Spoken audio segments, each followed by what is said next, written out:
And now, your selection. Meet the stars.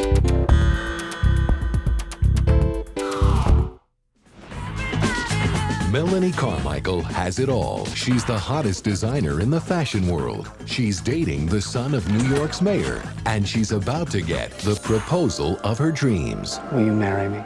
Oh my God. But before she can tie the knot, I'm in Alabama. she needs to tie up one loose end. Get your stubborn self down here and give me a divorce.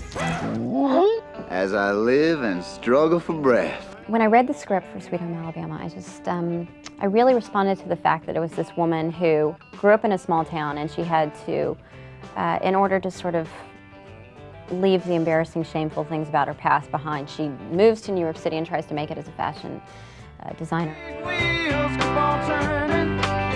I thought it would really be fun to work with Reese. I was a big fan of Reese's. The thing about Reese is, Reese is an amazing professional. She knows her job. She comes absolutely with every single element of it broken down, and she goes home to her baby, so she's quite rare that way. Where's my stuff? Now, what kind of wife would I be if I didn't pick up after my husband? Once I saw Man on the Moon, it was like, and if you're Southern, for me, that was like, oh, there's the girl. I was 17, so there's probably something wrong with that, but she was just so glorious and sassy and snappy and smart, and so it was like, yay.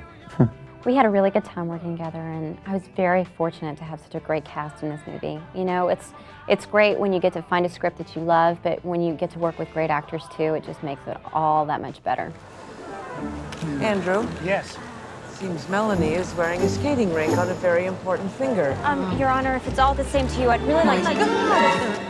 You're engaged? She's so professional, and she, does it with no fuss, no nonsense, no baggage, no entourage. But she's so appealing, and there's such an intelligence in her work. Daddy!